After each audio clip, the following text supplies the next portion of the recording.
Welcome everybody to All Apart, APT10 Professional Engagement Forums and today's thematic, Futures.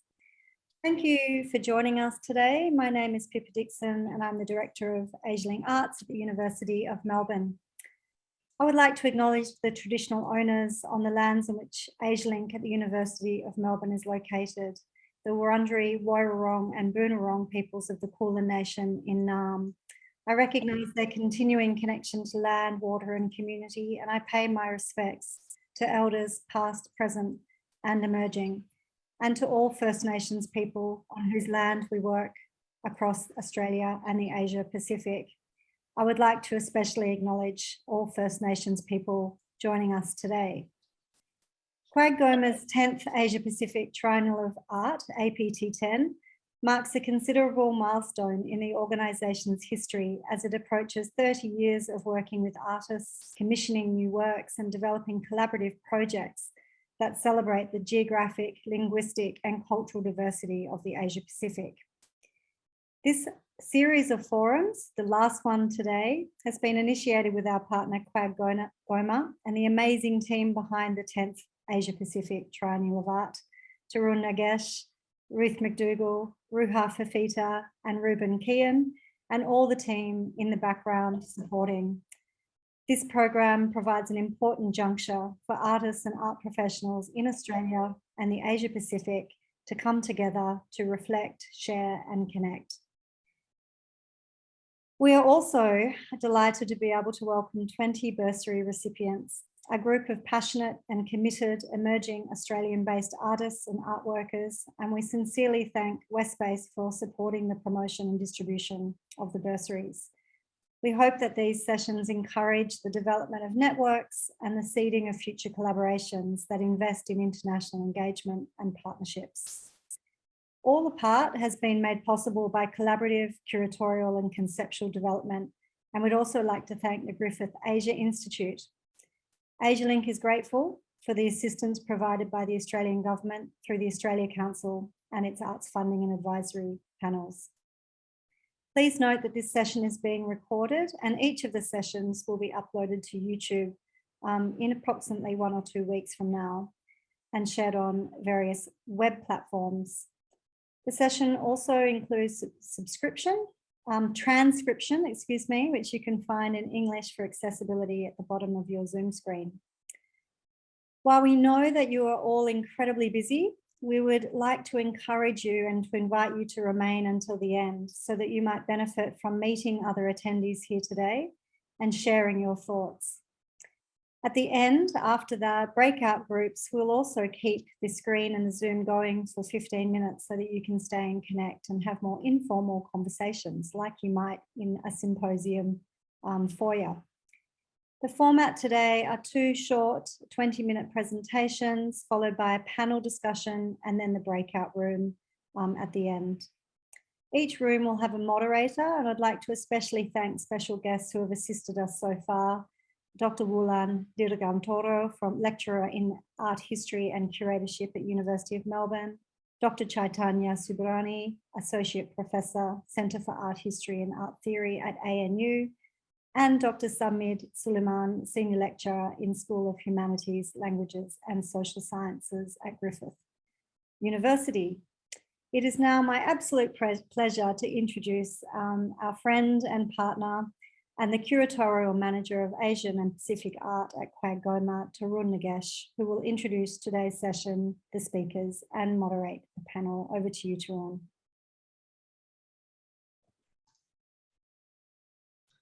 Thank you, Pippa. Welcome, everyone. And just on our third and final session, I wanted to say a very warm thanks to Pippa, Jala, and the AsiaLink team for making this this series possible. We've been super excited about it. It's been a great opportunity for us to connect with everyone around the world on the occasion of APT10.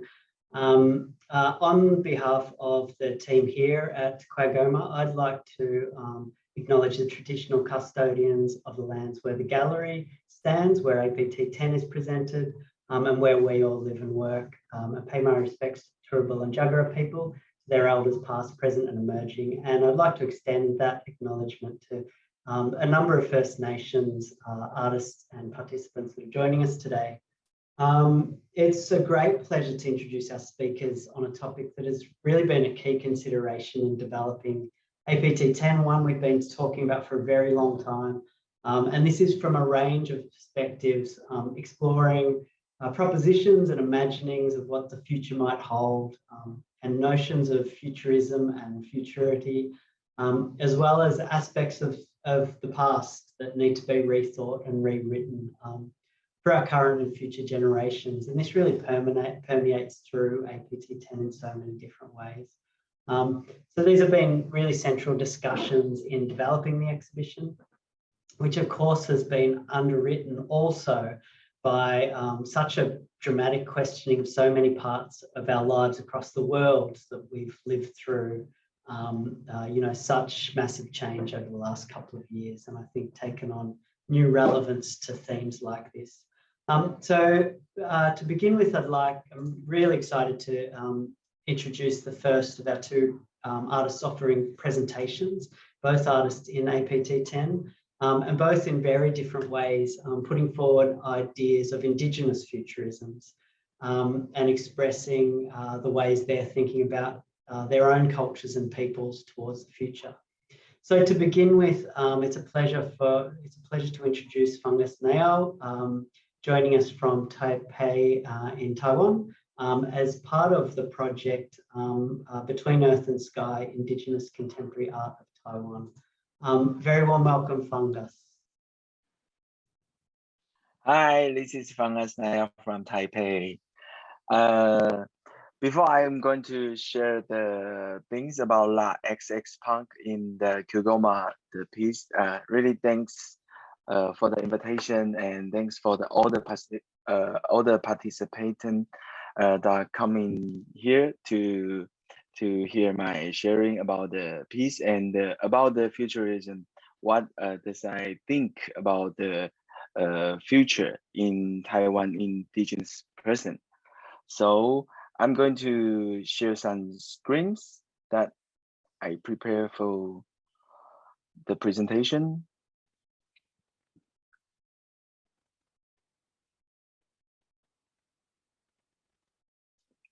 Okay, this photo is the online photographing on the work. So before I'm going to share the piece, I want to share something about me. For me, I'm the indigenous person in Taiwan. I'm the Amis tribe in Taiwan, and we have 16 tribes in Taiwan that is called the formal recognized for the government, but still have the rest of the the tribe is not like the formal recognition for the government. But for Amis tribe, for me, my hometown is in Taitung City. It's different from Taipei. So before 18 years old, I was studying and living in the Taitung. So that would be totally different for me. That before I learned the performing arts, I was a athletic player for tennis and swimming. So for me, the culture is always like surround me. They are always surround us all the cultural things. So after I learned the performing arts, I think about, oh, what is the culture change in the different way in performing? Because you can see like this photo, this used to be my like 10 years ago, the work. It's all about the performing art on the stage. But usually we think about the highest point on the harvest festival in the tribe.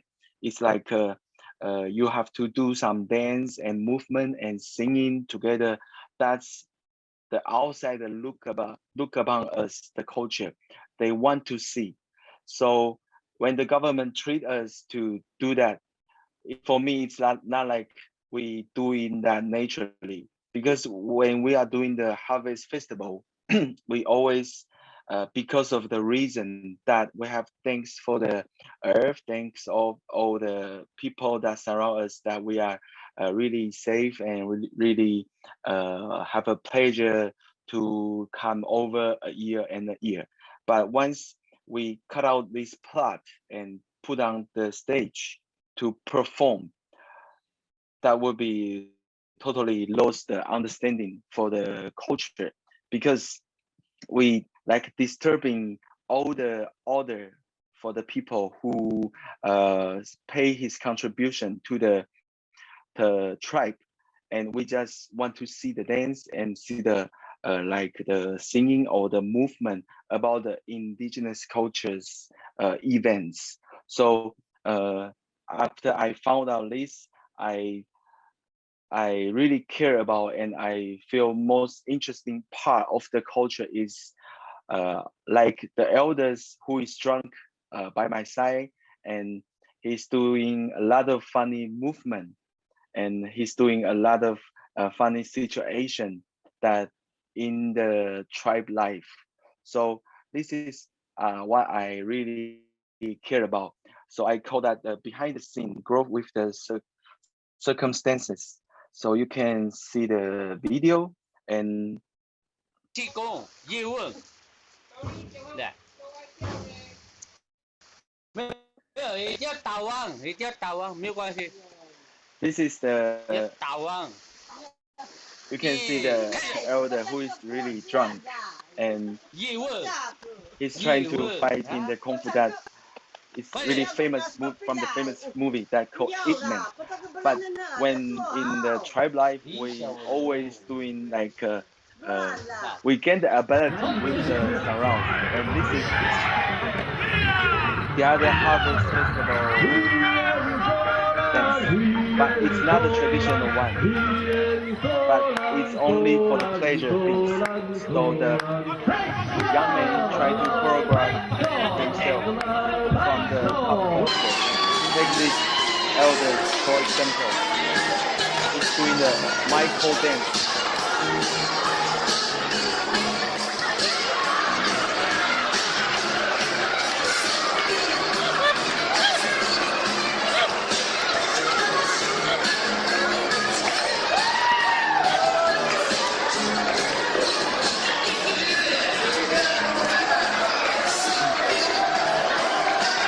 For the next, it's like a funny activity in the tribe life.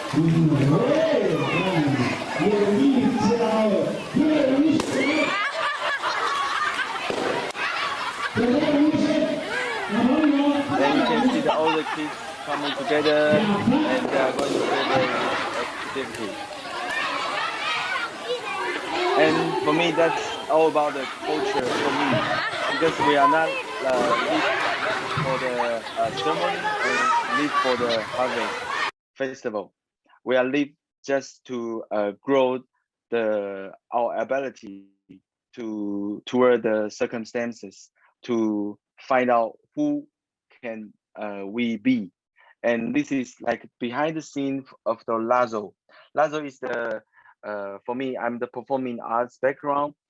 This is the kind of the comedy dell'arte that we use in the drama, but the elders just going to play the guitar by the mosquito, electric mosquito hunter. 没有阿公，没有阿妈，只有我年轻人，坐在那儿弯的椅子上，一杯一杯干，喝完一杯再来一杯，酒后就会乱寻。那路弯，那路弯，西口的那路弯，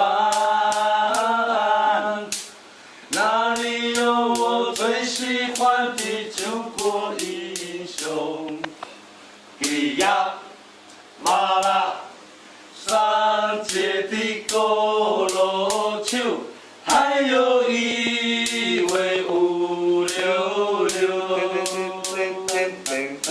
So So I always think about the culture is about to expanding the scene that with the life culture.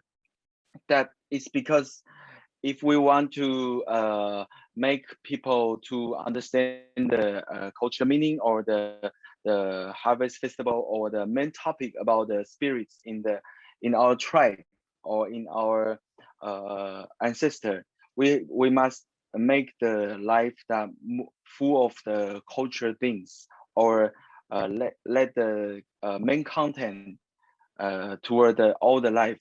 So I trying to create so many pieces. It's about how can I do the life art of the life of culture that I have to expand in all the things together. So I try to make people understand why we have these traditional cultural work or cultural events all together.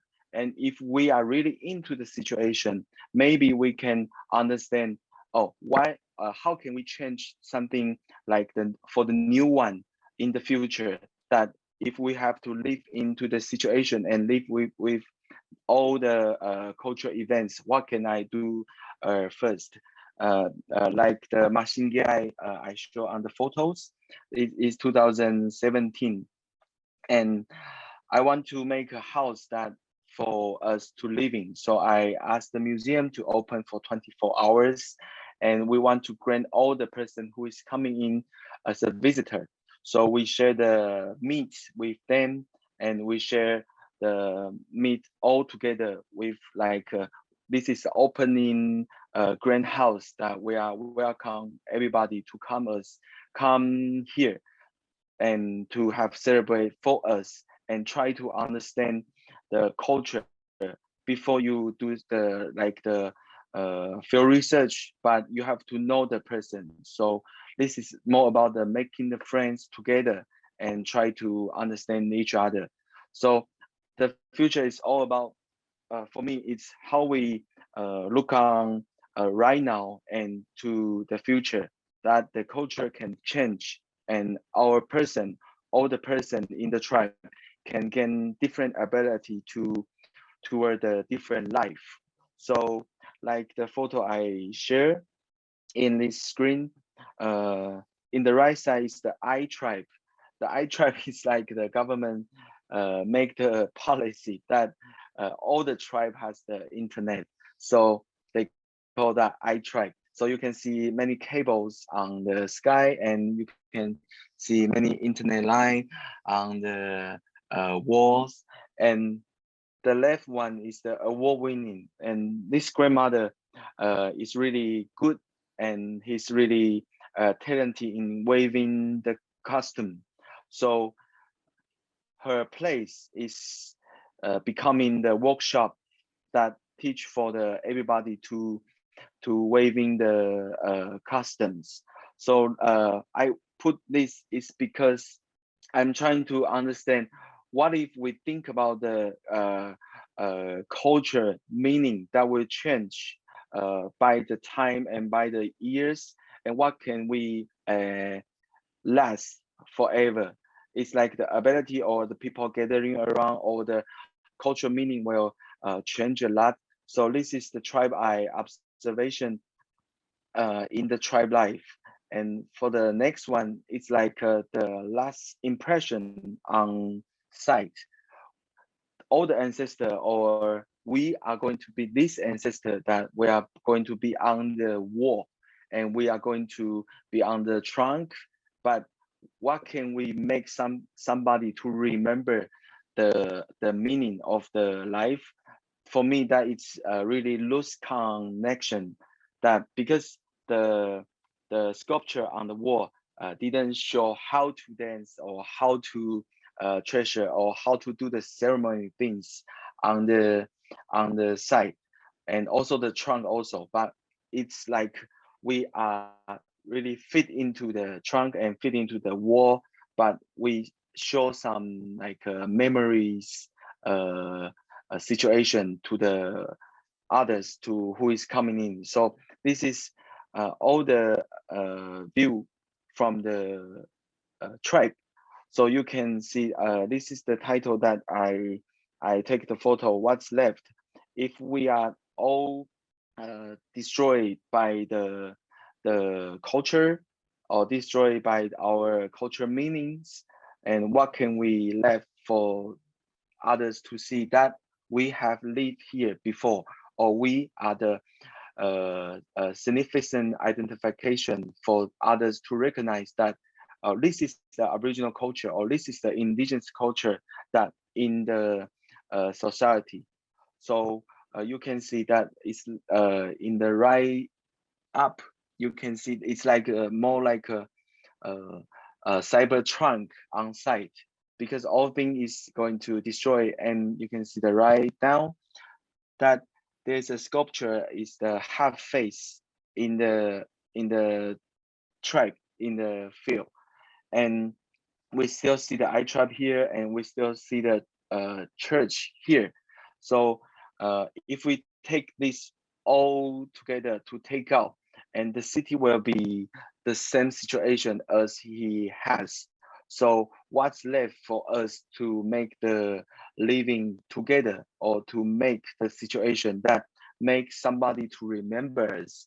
That is, I want to discuss, and I want to share from my point of view, that if we have something left, what is the last impression for the future that you can recognize this is the indigenous cultures for us to remember?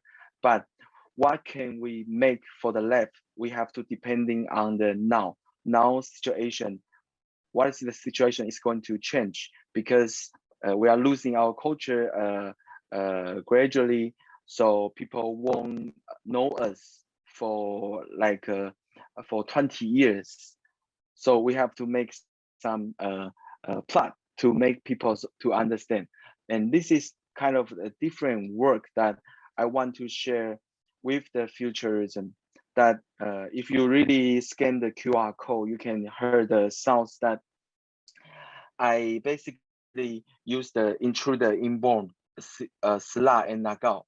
This is the sound installation and sound piece about the plot that I'm going to share in the future. That if we all lose content, all the building for us, it's not meaningful for us. So we only can share that, oh, this it looks like something. And I use the really like a formal Mandarin to talk about the story. So you can see any things that is not with the mother tongue, not with the Amis language, you use it in the formal Mandarin to talk about we are already losing connection, and our indigenous person is gone away for like 100 years. So what can I remember for us? What can I memorize for the tribe? We have to find the clue.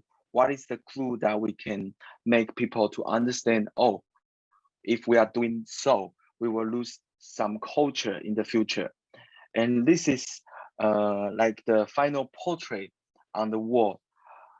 I try to survive with the last impression on wall, because the picture really telling some story for us. But for other peoples, they might treat these photos is just a memorize or memory for the person. Oh, somebody is dancing here before, or somebody having a children before here, and somebody, oh, it's really crowded here, but I don't know what they are doing. So maybe this is the last impression on wall that can trigger people to understand. If we don't really pay attention to the culture lost, we will find out the piece that is talking about. We try to pick up the clues about the indigenous cultures events, but we cannot fulfill all the original style or all the original thinking, like the ancestor or the elders tell us to do. So I try to use all this connection and imagination together to find out, what if I can create a future things. The future things is about how I understand right now and to create a future situation to make people to understand. We have to really close look at the culture and close look at the peoples who live with the culture. So this is like the reconstruction part. I find out that all the dancer we have to make the portrait for the last impression for the people to remember, and then this impression will be depends on the different universe. Different when we are in the different universe, we will be memorized by the people with different face. So how many universe we have? We may have the different gender, different style, and different personality on the face. So all the child or all the grandson and kids will remember you in one situation, but in the funeral, we have so many imagination or image toward same person, and that person is because if you're doing the tribe work, you are really good at tribe work, and doing the like government stuff, you are really good at government stuff. But we all change with the occupation that we are really running for. So for me, the reconstruction about the last impression, that will be if one people have different face and different image for the other person, that what will be like in the last impression. And the reconstruction, the third and the fourth, it's we already lose how to do with the custom and how to dance with the harvest festival. So I try to choreograph by the moving on the by the movement on the wall, on the sculpture. I catch the first image about the sculpture. What is the movement that we can expand for the choreography? So I try to connect all the sculpture and the image on the wall, and I try to connect all the things together to make the choreography. So this is the reconstruction for now on the La XX Punk. And the name of the title of the piece called La XX Punk, it's because in our generation and in our tribe in Amis, every time the young people grow up, they have the ceremony for the growing up, and that will call La what the gape, La what gape. For me, I was growing up in the SARS situation, so for me, my generation in this gape that will call La Damugis. Damugis means the mask in the real life. So La Damugis, it's my name of my generation. So I don't know, and I cannot predict anyone that in 2020 we start have the COVID-19, and maybe the La Damugis part 2 will be show up in the next generation. So this kind of the reconstruction for now, it's because how we take the situation that culture is facing the different dilemma or different difficulty situation. So I want to try to make what is the last impression for the future, and to maybe to make people to understand, oh, why we have this ceremony, and if we going to lose that, what will going to happen. You can see the difference between one is really trying hard to do the things and to make to find out the clues all together, to combine together, to reconstruction the culture. But in the real life, we still have the culture. What if we take the other points of view? We can share the different opinion about the culture. So it's not always about lose, or we have to resist the culture about the cultural events. So this reconstruction for now is about a piece that called La XX Punk. And you can see I try to, in the image, I try to make the situation all on the screen together. And that's my sharing about the La XX Punk. I'm Fang Asnayao from Taiwan, Taitung. And now I'm living and working in Taipei. And thank you.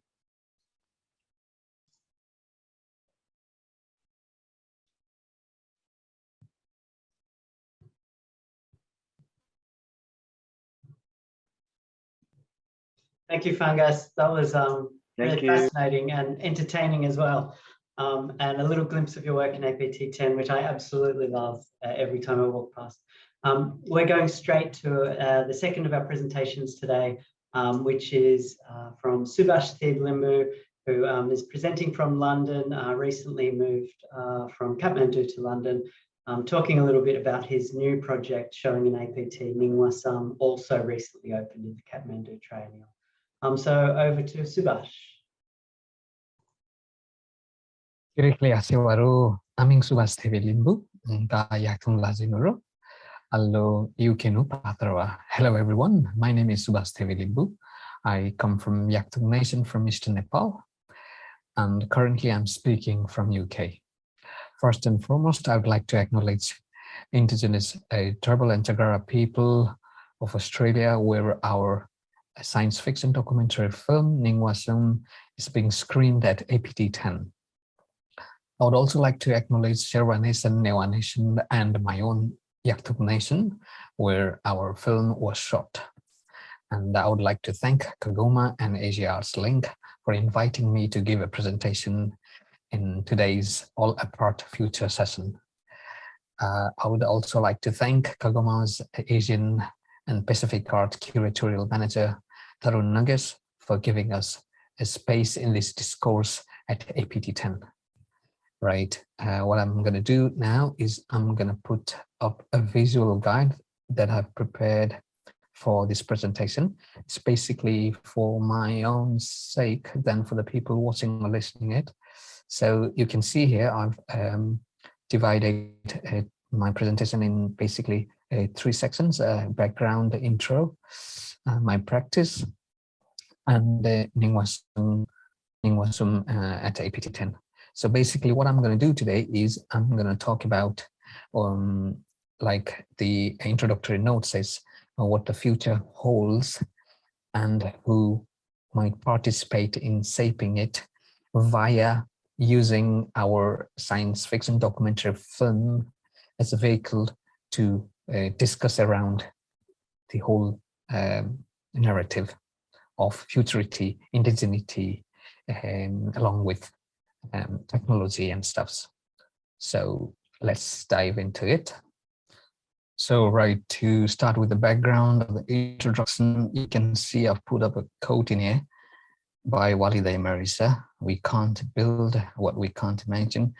This kind of basically sums up the gist of what I'm going to be talking about in today's presentation. And but to start with, why do we need to imagine? We need to imagine because of the status quo, because we can no longer live in the status quo. And what is the status quo? Status quo is the colonization, internal colonization, capitalism. Just to give you a short introduction about the place that I come from. In Nepal, many people don't seem to realize, like, we don't have a history of colonization. And even the Nepalese, who are non-indigenous and comes from a privileged community, they boast like, "Oh, Nepal has never been colonized. We fought with the British," and so forth. But we forget the fact that before Nepal was unified, there were many indigenous nations, sovereign indigenous nations, who had their own customary laws, who had their own way of living, who had their own way of doing things around. But after the unifications, all of the indigenous nations lost their sovereignty, their autonomy, and even their cultures, languages, and ceremonies were suppressed systematically. I mean, that's why we need to imagine and go further beyond the status quo and work towards the aspirations of sovereignty and autonomy and a place for us in the future. So in order to have a space in the future, we of course need to decolonize, we of course need to dismantle capitalism. But first, we have to start by imagining what it will look like, without colonization and capitalism. And then maybe we can work towards it. Also, people are already working towards it. And for the most part of the recent history, our future has been imagined not by ourselves, but by the rulers and oppressors. But we can no longer let them imagine our future for us. It has to be us. We have to imagine ourselves how do we want our society to look like in the future? What kind of autonomy, what kind of ethical values we want to have in our future society. Okay, so now I will talk a little bit about my practice. I work with sound, music, film, painting, podcast, and performance. Most of my works are related to socio-political issues, indigeneity, migration, climate change, and of course science fiction, speculative fiction. So, I love astrophysics, astronomy, and technology and stuffs. I have great interest in indigenous music, folk tunes, and I love electronic music. So recently what I've been practicing, I call it Adivasi Futurism. It's basically inspired by Afrofuturism and indigenous futurism. The reason I use the term Adivasi, Adivasi in Nepali language means indigenous. So when I use the word Adivasi, it automatically incorporates the socio-political issues of Adivasis in our part of the world, which means Adivasis are not only not the only marginalized people in our society, but we have our Dalit friends as well, who are being oppressed by the state just because they belong to lower caste. You see, because our colonizers, because we are being oppressed by Hindu, Brahminical, patriarchal colonizers, what happened was, after the unification, I mean, they inflicted their values on everyone, their values being casteism, racism, patriarchy. And here, when I say Adivasi Futurism, we are not only trying to imagine a future for indigenous people and indigenous nations, but we are also imagining a space and future for our Dalit friends to coexist with our Dalit friends and allies, and where we will have dismantled casteism, racism, and Brahminical patriarchy in the future. So in here, without realizing, I have already entered the third section of my presentation, which is talking about a Ningwasum, currently being screened at APT10 and also at Kathmandu Triennial. And Ningwasum is a Yakthung science fiction documentary film. It has two time travelers who comes to our timeline from future indigenous nation. It's being told or narrated by one of the leading character called Ningwasum. And while she travels through the Himalayas, the indigenous nations, she tells the stories of what her future, what our future nations kind of looks like. The two characters Miksum and Mingsuma are played by amazing Subin Limbu and Shanta Nepali, and voices led by Manu Nembang and Tirsana Nembang. So among the two time travelers, one of the time travelers has Dalit ancestral roots. So this kind of imagines a future where indigenous nations have a space for our Dalit friends as well. So Ningwasum imagines a future where we will still exist. We will not have gone extinct. We will be there. We will be speaking our languages. We'll be performing our dances, ceremonies. We still have our storytelling, but we will also have advanced technology. We will also have decoded time travel. I'm not going to go into how we decoded it. I mean, it's kind of a sacred and a top secret. So yeah, I'll leave it up to you to figure that out. So Ningwasum uses various indigenous aesthetics and symbols in the film. For example, we have used designs of 3 spaceships in the film. So one of them is based on our ritual object called Silam Sakma. And this one is also based on Silam Sakma. So this symbol is kind of widely regarded as a symbolic identity of our indigenous nation. And the other one is based on a pattern that we widely use in our weaving tradition. It's basically a star pattern, and the other design was inspired by Holi.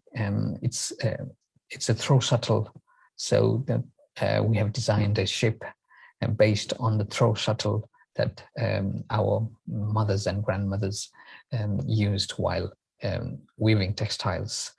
Also, fun fact, in the film you can see one of the characters wearing a shawl weaved by her mother, and in real life it was actually weaved by the actor's own mother, which was really nice coincidence, and we were really grateful to have it on the film and to use the shawl.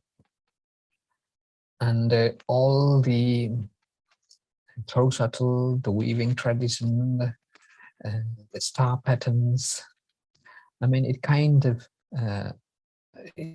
of paying homage to the weaving tradition of our ancestors, our grandmothers and mothers, and but also it kind of inspired me to create the concept of weaving time. And so in the film, it's called Tatakma. So in the film, they have created a technique to weave time in the future, so they can go into certain times when they needed to. Okay, so I'm going to play another clip from the film in here, a short one. Con yomba longile kene ke itu panule akene melung padarap kenyang juga. Con kene undang ma asira tangi angwa. Karo hanggen siksa milurin no. Karo con sikang mene. Con ten hao ani lenghon laka anjo kemin. Sampai bahari sika mungkin tak metak. Kene ke itu bahke. It mendet pak mendet. In this clip, the film is trying to explore the narrative of development, and unsurprisingly, the capitalist states usually regard indigenous people and nations as anti-development people. I think opposite is the case. Indigenous people don't hate technologies. But it's the matter of how it's going to be used. We are not anti-development people. We love development, but again, it's the question of how that development is going to affect the indigenous people and the local people in the area. But unsurprisingly, we know that colonialism and capitalism, it only cares about extraction of resources, and it doesn't care whether the so-and-so development project will displace indigenous and local people who have been living there for thousands of years. Rather, it only cares about profit. So for many indigenous nations, the exploration and development of colonialism and capitalism is akin to exploitation and displacement from their lands that they have been living for thousands of years. So talking about displacement, this kind of brings us to another topic, which we cannot miss, climate change. Our film was mostly shot in the Himalayas, and we all know the Himalayas are melting faster and faster every day, creating hundreds of glacial lakes in the region. And the lake that you see in the film is one of the most potentially dangerous lake in the Himalaya region. It's called Imja Cho. Con mi meeting ba serba lung laje. Con manaha, con nang jong hanu, con nang wahangha, con harete mi joguba wayang, wayam lexing lam, tukhi mi jababe. Thi ang mi joguba ka. And as we all know that most indigenous people live near nature or close to nature, and they are vulnerable to any effect of climate change, may it be the glacial lake outburst flood, or may it be living near the forest. And also talking about climate change, we hear talks about saving the nature, creating protected areas and so and national parks. But we all know now that the creation of national parks and conservation areas are colonial endeavor. Because say, for instance, in our country, the indigenous Chepang people, Bote people, Tharu people, Manji people, they are being displaced from their homeland. They are being denied to forage in the forest or fishing in the river. They've been doing so for thousands of years.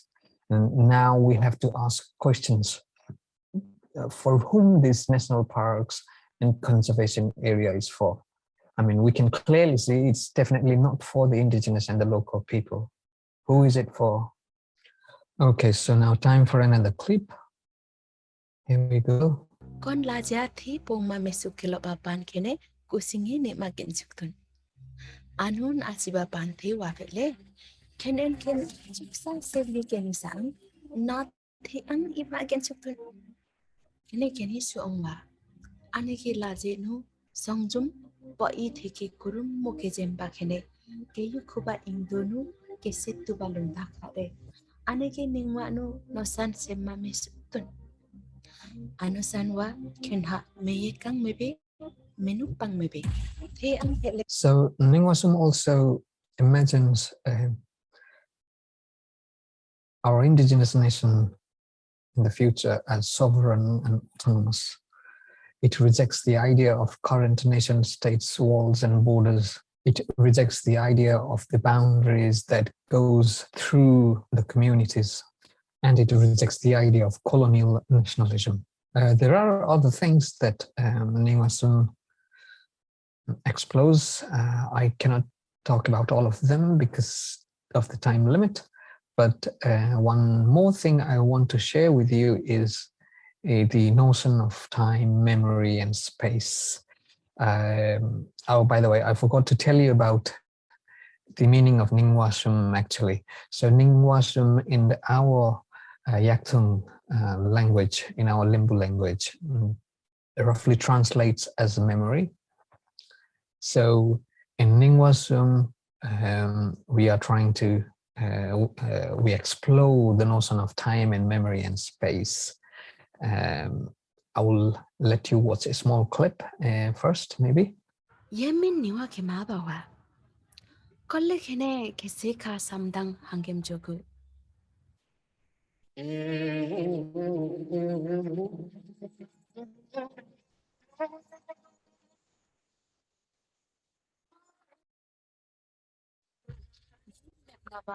taso itlong o itlong wait manaha no wait songjumha lumo wait so kene kiko suba itaso ningwasure wait sekha no wait yem hajogo siabe kahike ang alo haken wait sekha hare joguba wait thanaha agatum kene kusing kenito angiwa kene ke itu bila kerip kutang bayam nu ten o isi ahin kara kene keve sang ke yung bayak milen kene nule ka nawa o we yem nu we tem dahing man kudewa masuk kusing pi mane bhagara alu ba phokli ga baha suang tem baha yang ku tem baha hekyang beni sonda ba pakap yuk baha kenen alu ba wayam nu aken we mewa ken hare kunci abange chup keda ba kunci mukma tamare yem mizu milaru angwa kenen apa yang minuk nela gelak ba me itu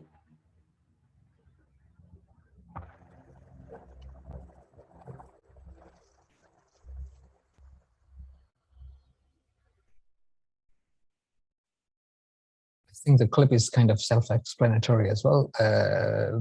But yeah, it's kind of playing with the idea of time and how time and the memory and the sense and eventually the sense of now is relative and not universal, right?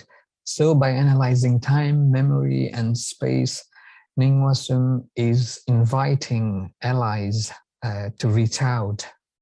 It's saying that it has a space for allies in the future.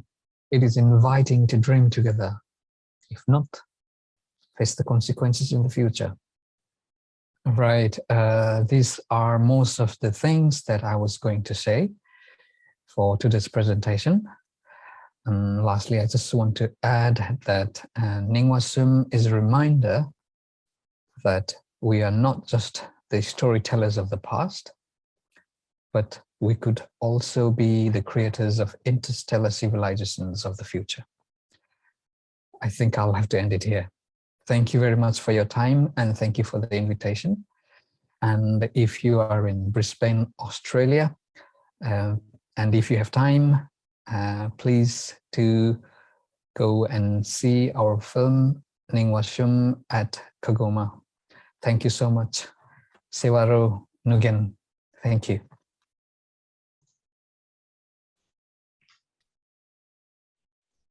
Thanks so much, Subhash. And it's an epic journey through space, time, and memory. So please do explore it more if you're able to get to the exhibition. We're going to go straight into our panel now. There's a bit more information on all of our speakers today that's been posted in the chat, so do refer to it there. So we're keeping the introductions short. But a very warm welcome to our panelists today. So we have 3 artists joining us, all presenting new and quite major presentations in APT10. Sione Melasini from Tongatapu, Tonga, Li Pahe joining us from Antipolo in the Philippines, Shannon Tiao joining us from Wellington in Aotearoa, New Zealand. These 3 artists are joined by one of our esteemed interlocutors, artist, educator and academic Salbin Yap, joining us from Kuala Lumpur. And a very special thank you to Tessa Maria Guazon, curator, writer and educator based in Manila, who is actually going to be guest moderate this session. So I'm going to hand it straight over to you, Tessa. Thank you very much. Good afternoon, and thank you for the introduction, Tarun. I am joined by Salbin Yap, a fellow interlocutor for the APT10 and APT10 participating artists Shannon Teao, Sione Maleseni, and Li Pahe. We will follow through on the presentations by Fangas Nayao and Subhash Tevelimbu by sharing our ideas on future making and how best our practices as artists, scholars, culture advocates, and as members of collectivities and communities frame the future in the context of everyday life and within the specific localities we navigate. So as an introduction, the forum session concerns itself with the question of the future and who might shape it. How might our imaginations of the future impact our chances of survival?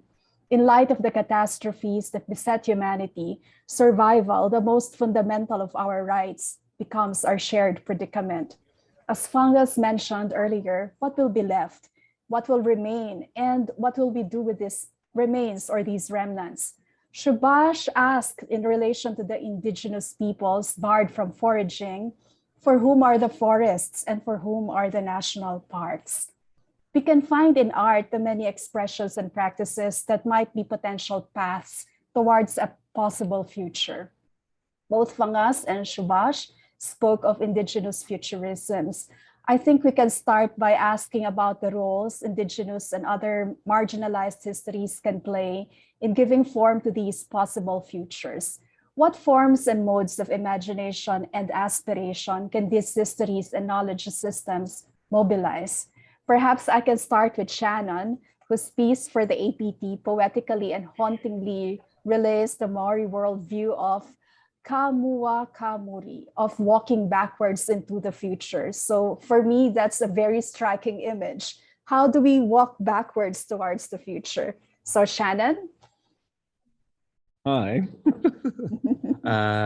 Thank you, Tessa. Thanks to Fungus and Subhash for really awesome presentations, really important and fascinating work. And thanks for everyone for having me here. And just a quick shout out to my fellow panelists as well. Yeah, I guess following on from your prompt, one of the most empowering and important ideas I guess I can kind of hold, speaking from a Māori perspective here in Aotearoa, is that, you know, our history stretches far beyond the length of colonization, in fact, you know, and I think for us here, we're so kind of embedded in all of the struggles that some of our panelists have kind of touched, some of our speakers have already touched upon. But for me to remember that we've been here much longer than those struggles have been here is like one of the most empowering, I guess, ideas for me to carry forward, you know. And so I guess my work does try and touch upon that in all kinds of ways, you know, that kamua kamuri,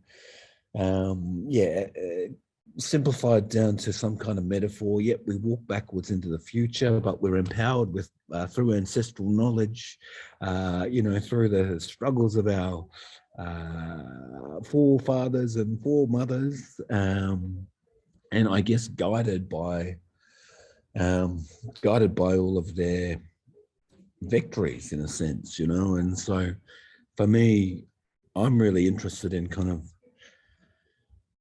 digging deeper and deeper into our own history. It's quite a radical idea to actually try and embrace, and quite a profound one to try and, I guess, embody in our everyday lives. And I also work as a teacher, and I can see cogs turn and kind of really important kind of pennies drop when I'm working with kind of young people, and they become reminded of that idea, and I guess cognizant of the actual trajectory of our presence here, you know. And so I'm really invested in that in my own work, in my own daily life, and also in other aspects of my kind of teaching career and stuff like that, you know. And so for me,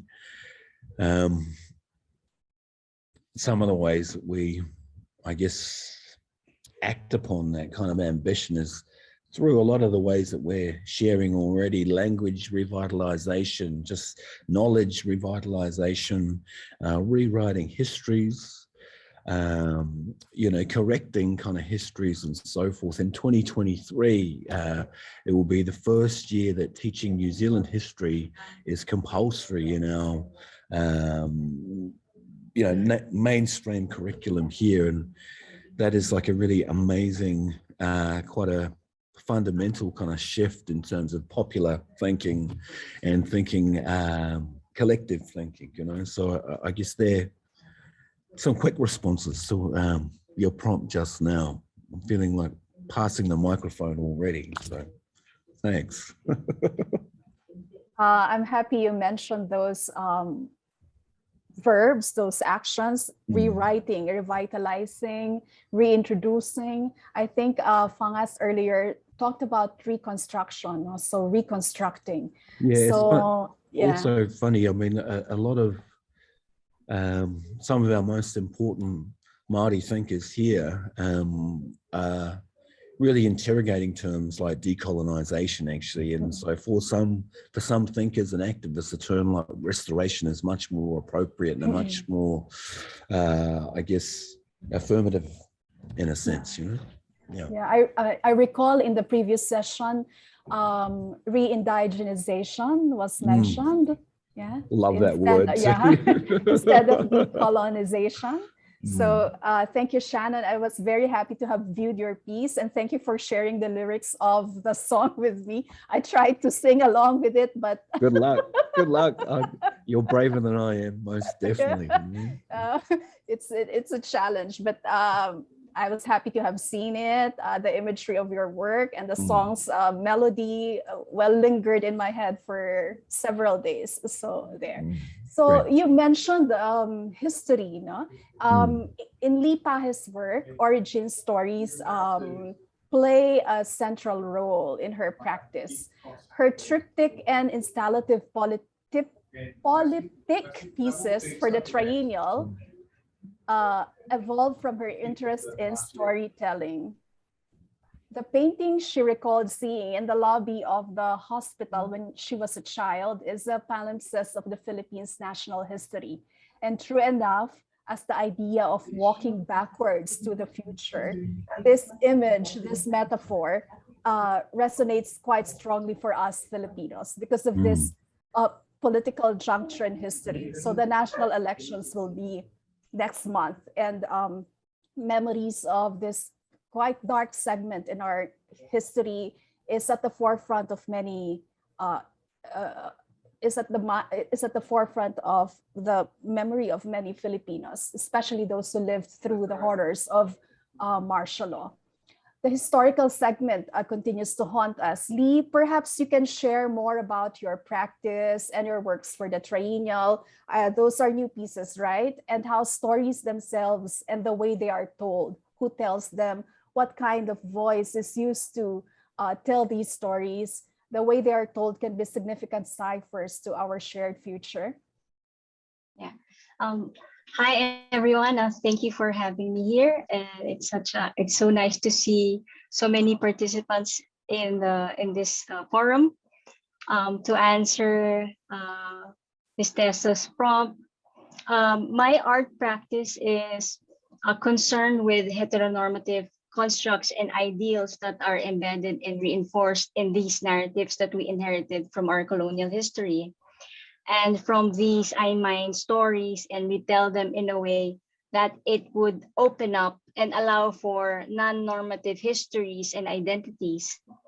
And with these retellings, gender norms, stereotypes and binaries are undermined.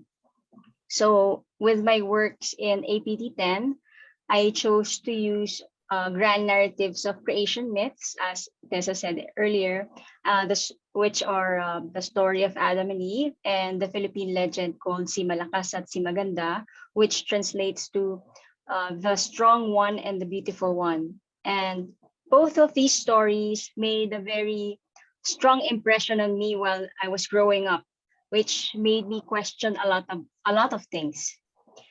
So I have two works in APT10, and the first of the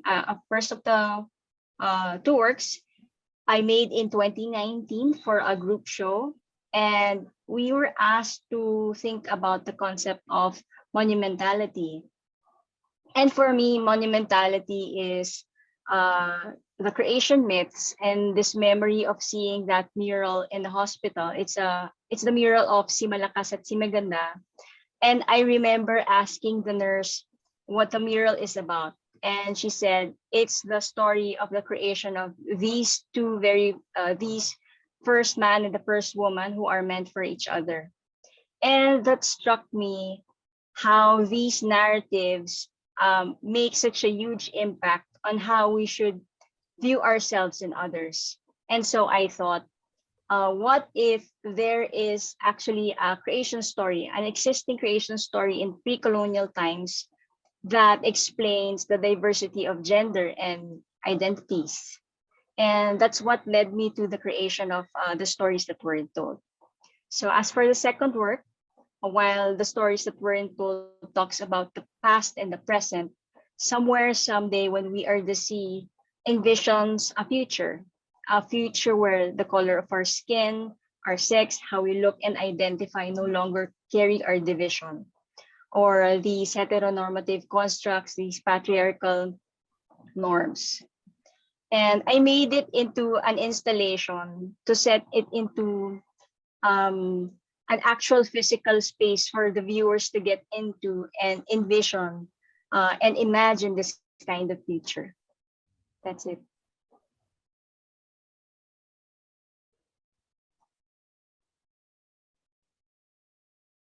That's it, Tessa. Just open that thing. Or she's, oh no, there she is.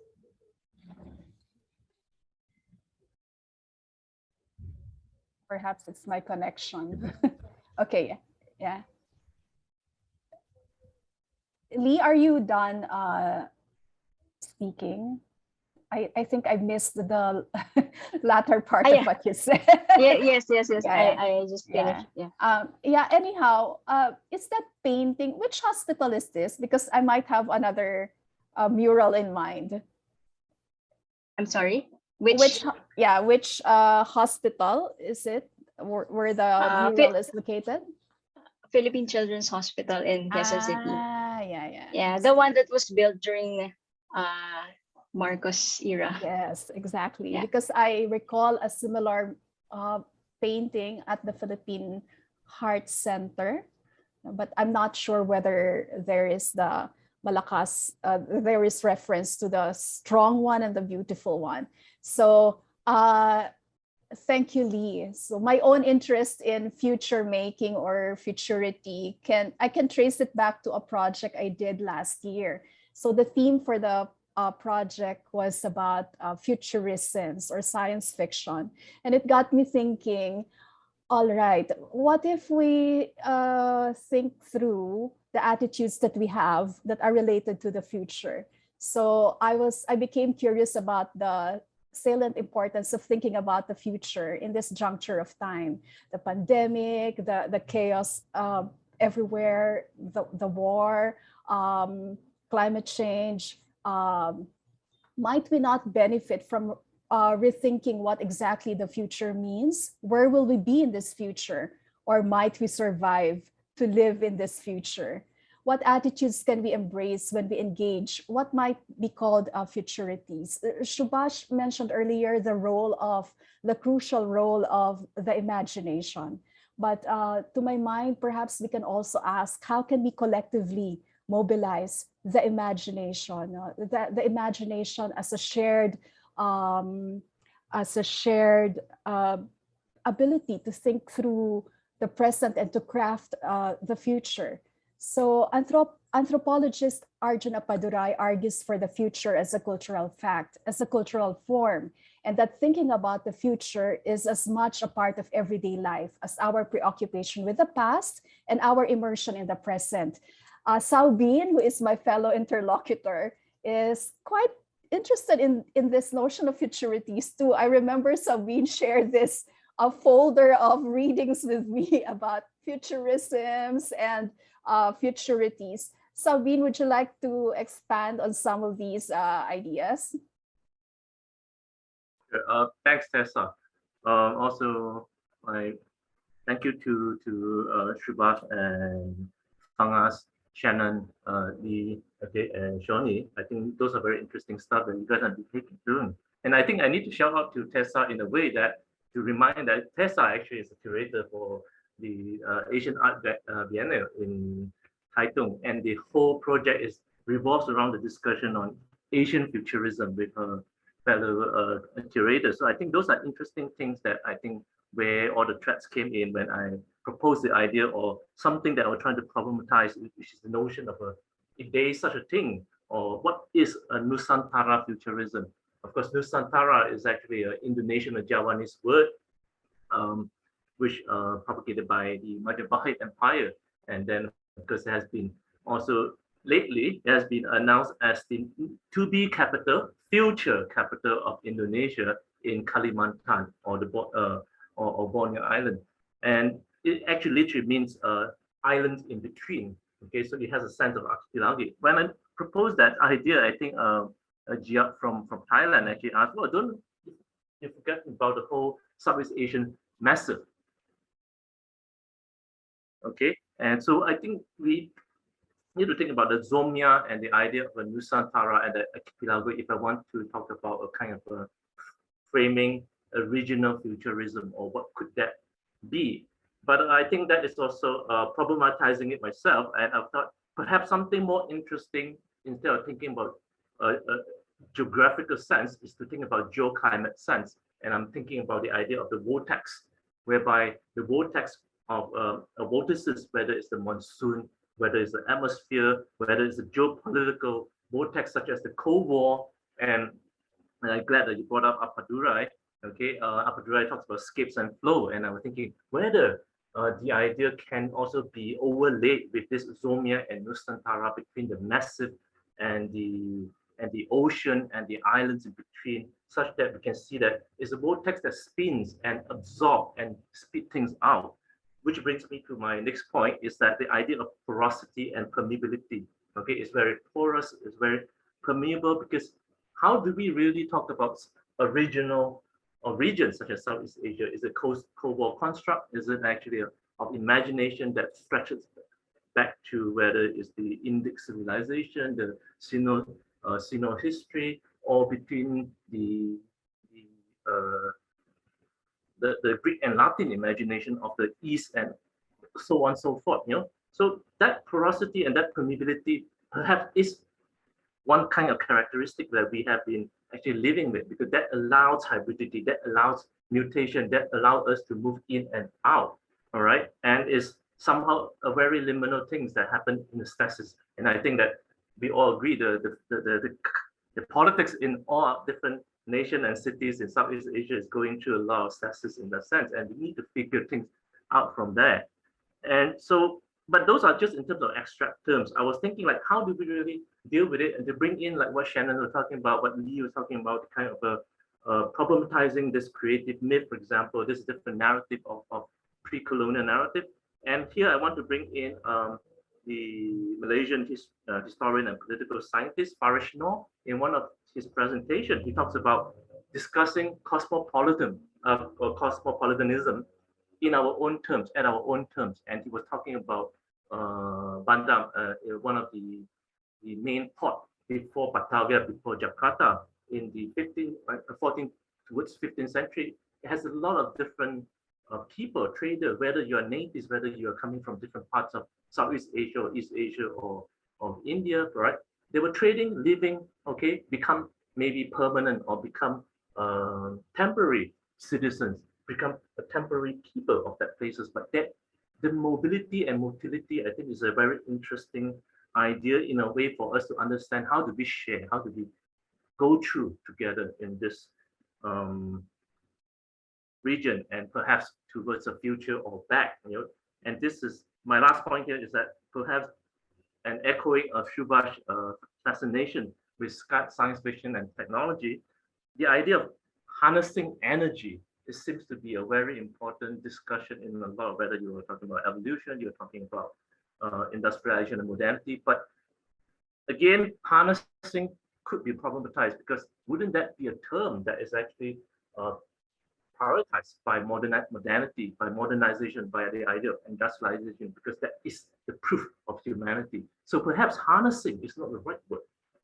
Using, accessing, playing with, or co-energizing, right? Because that allows us to, in a sense, to talk about multiverse. That allows us to think about, you know, energy comes in different ways, not just physical, not just in kinetic, but narratives as a kind of energy. In that way, perhaps that would be something that would be interesting.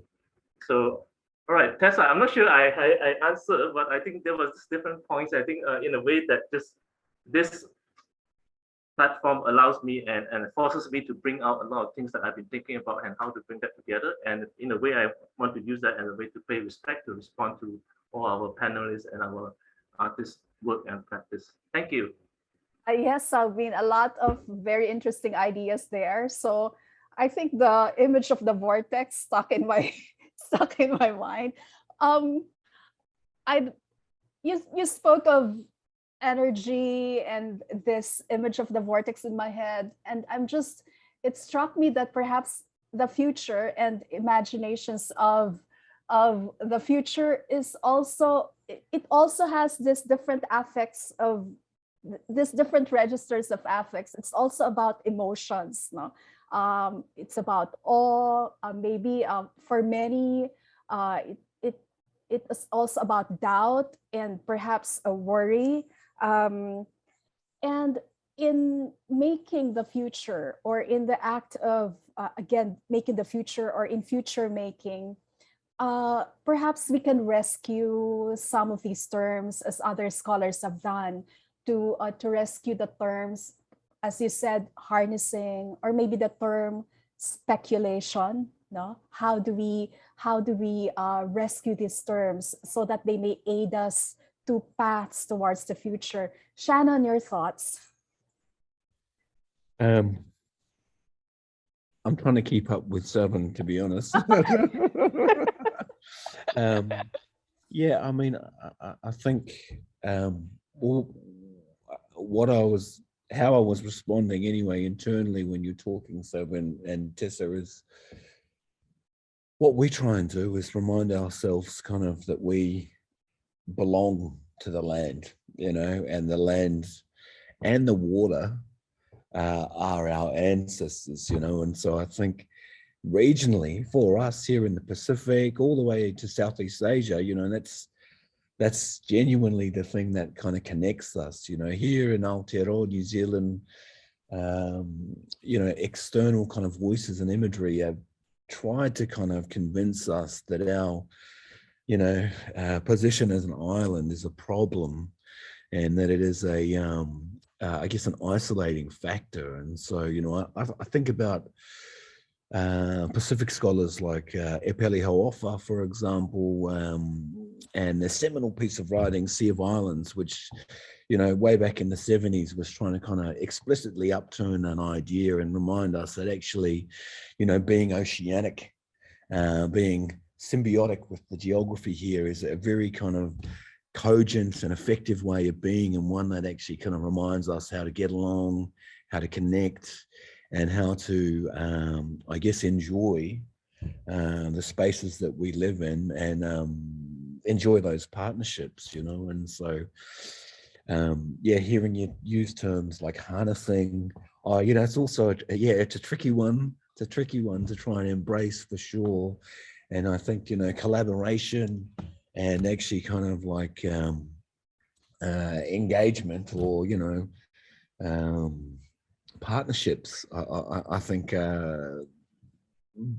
perhaps a kind of, for us here, a better way of kind of thinking, or a more appropriate way of kind of thinking through some of those things. You know, I'm thinking even about just our local cousins, our cousins out in Tonga, and in close proximity to kind of Aotearoa here, just being in forums like this, reminding ourselves that we are connected, we're part of something together. In fact, you know, it's all part of the reimagining kind of game, you know, so, or the reimagining process.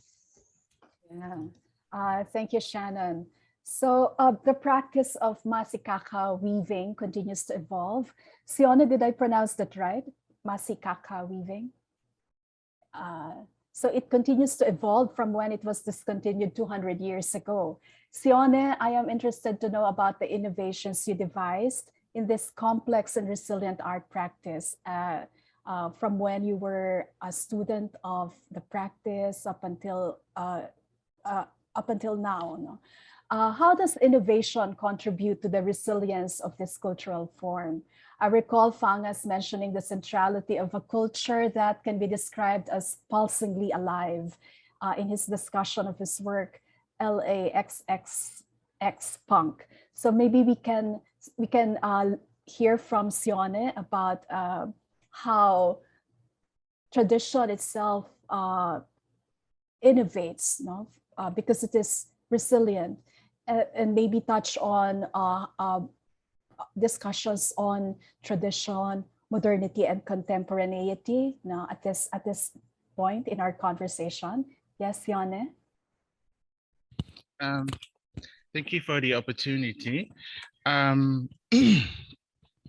About the Mosikaka weaving, the actual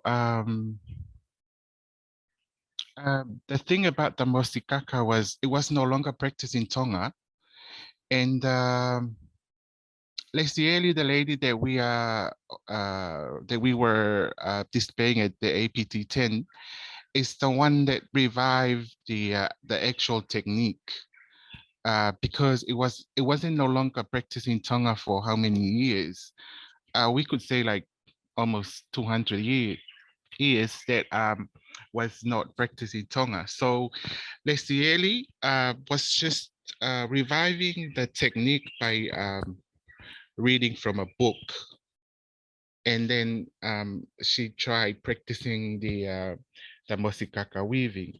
So I and Lesieli, we had the opportunity to actually display our work at one of the UNESCO's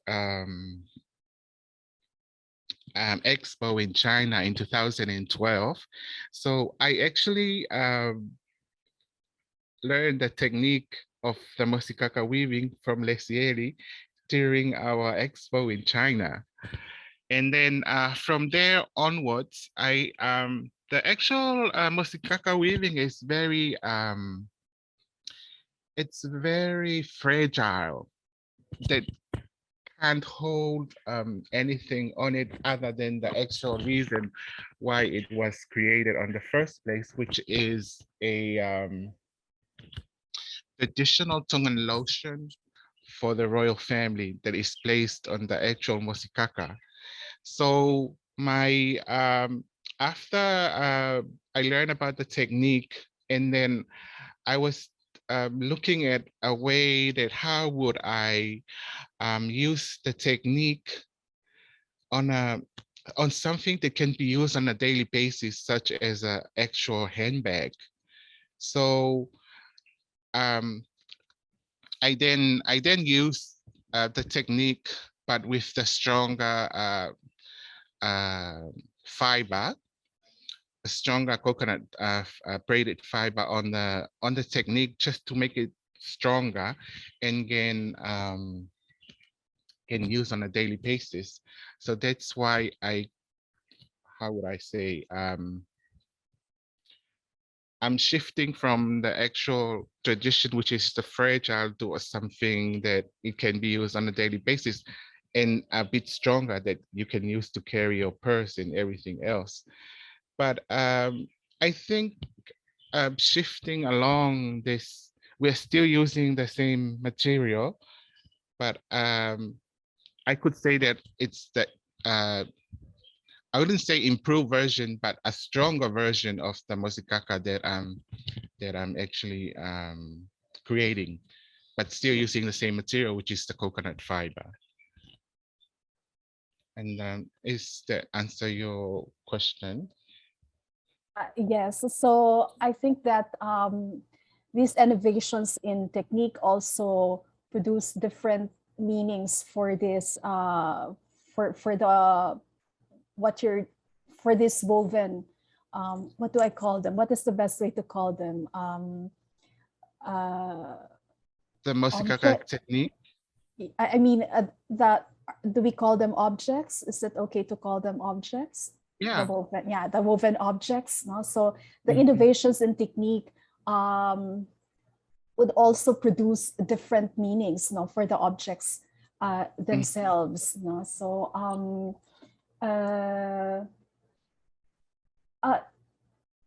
I suddenly remember that Li Pahe is one of the few contemporary artists in the Philippines who use copper sheets, for her paintings.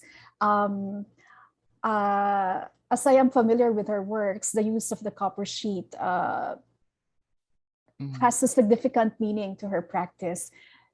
Lee, maybe you can also talk about it, because this is also an innovation and technique that is geared towards the formation of meaning through your work. So I actually got the idea to use copper as a painting surface in 2011 when I visited the Ayala Museum in Manila.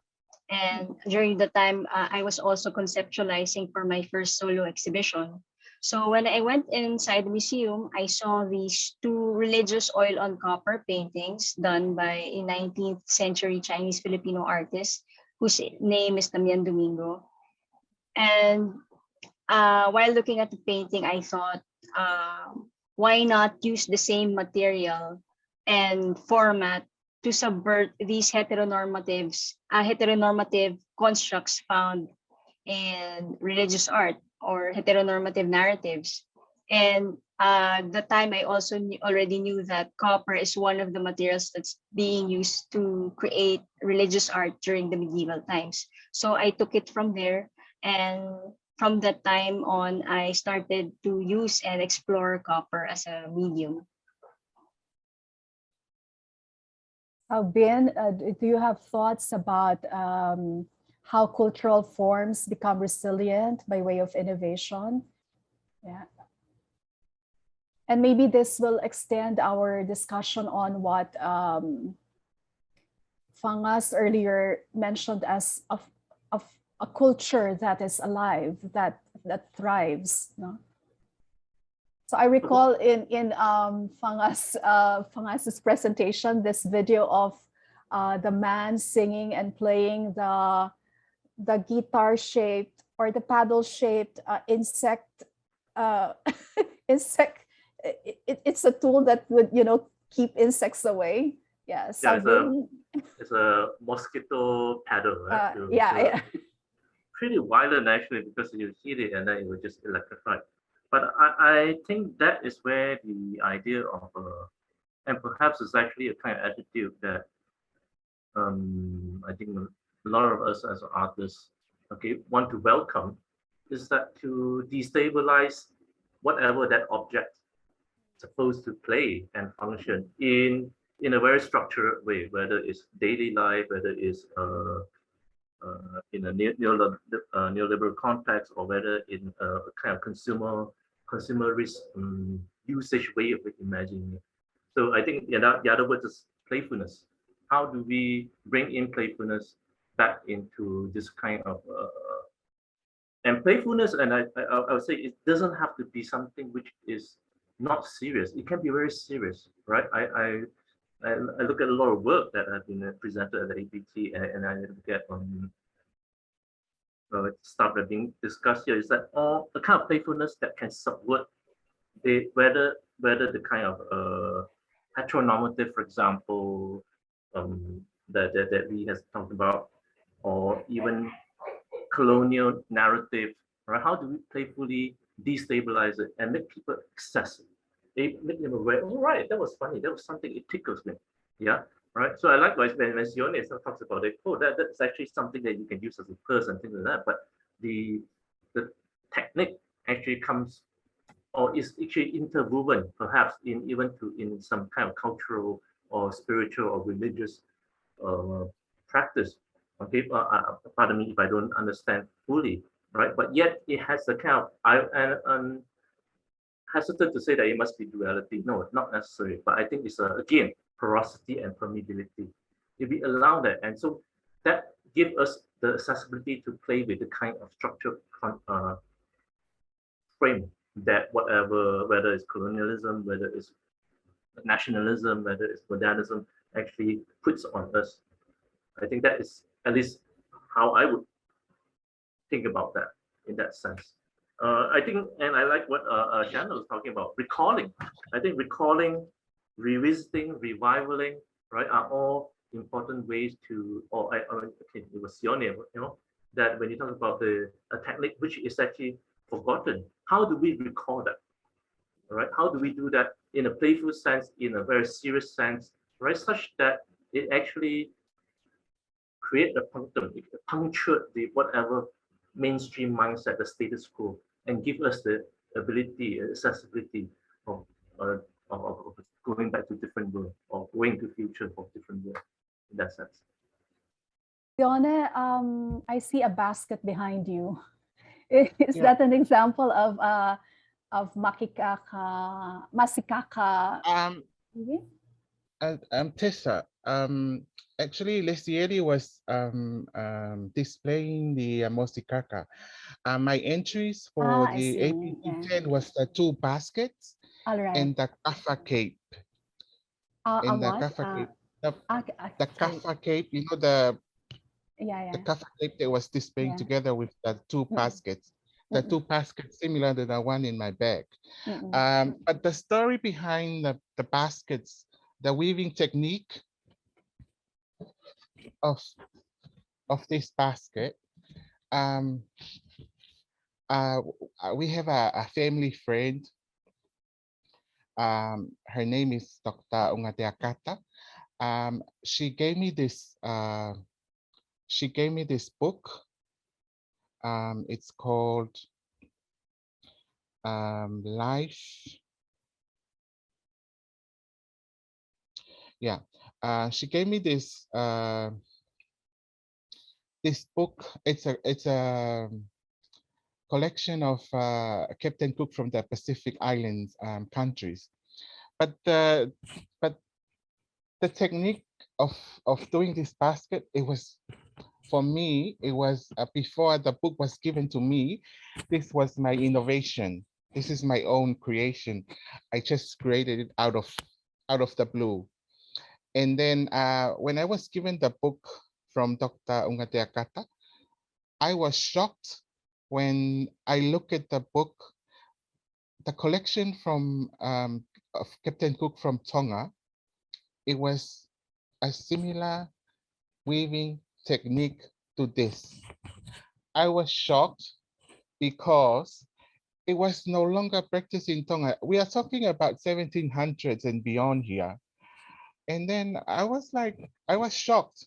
And at the same time, I was wondering, why wasn't it practiced for so long in Tonga? Because our other practices, such as the tapa making, the mat making, it's still practicing the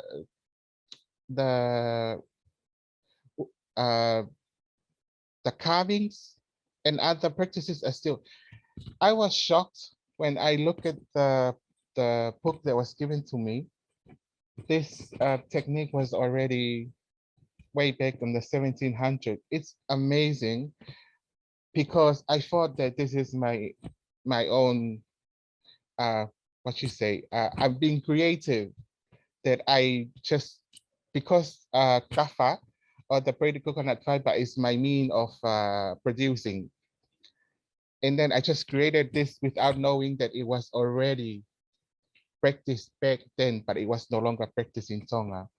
And so those 2 baskets that were at the similar to this, yes, those 2 and the kaffa cake were mine at the APT10.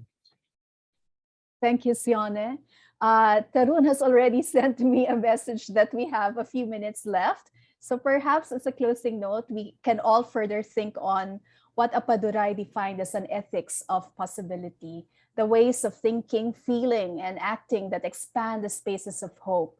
And perhaps I will leave everyone with this question, which you can all bring with you when we move to our breakout rooms. How might contemporary art figure in mobilizing the collective imagination and our capacities to aspire? So how can we mobilize our imaginations and aspirations as a collective to shape the future before us. So thank you, everyone. Thank you, Shannon, Lee, Salvin, and Sione.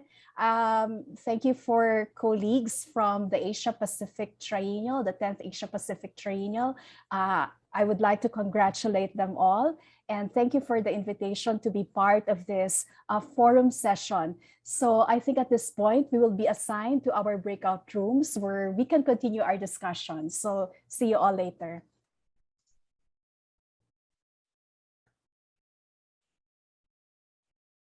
Thank you, Shannon, Selbin, Sione, and Lee, and very warm thanks again to Tessa, very expertly moderated that panel session, and incredible to have such diverse perspectives on ideas like this. We are about to move into the breakout room, so everyone will be assigned to different rooms. These will be chaired or moderated or led by members of QAGOMA's curatorial team, as well as members from AsiaLink and Griffith Asia Institute, and our guest chair. And artists and the participants today will be spread amongst these panels. So please do speak up, please do introduce yourself. They're quite short sessions, so don't hold back, and we'll continue the discussion, and then we'll all return at the end for a thanks. Thank you, I'll see you in the breakouts.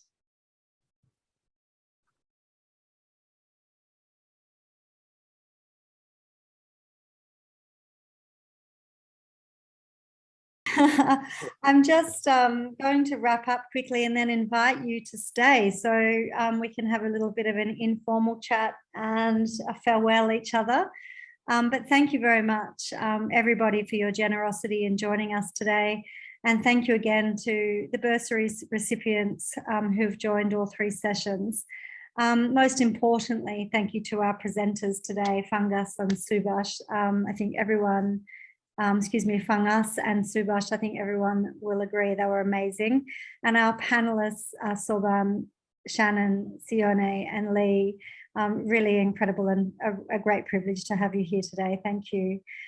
Thank you to all our partners who have made this series, All Apart APT10 Professional Engagement Forums happen. That is QAGOMA and the team behind APT, Westbase and the Griffith Asia Centre, and our team at AsiaLink Arts. Thank you so much to Jala and Jack, and the back-end team as well who have been supporting us, Amy, Basil and Daniel. Thank you so much. I would really love you to stay now if you can for another few minutes just to join us in a very informal chat. Please do send us any feedback on any one of these three sessions directly to AsiaLink Arts, and we look forward to seeing you again at our next Thought Leadership series. Please stay tuned. And if you haven't been to the APT, please do try and go. The last day will be April 25th, which is a long weekend, Australia Day. Thank you very much on behalf of all of us partners, and please stay. Thank you.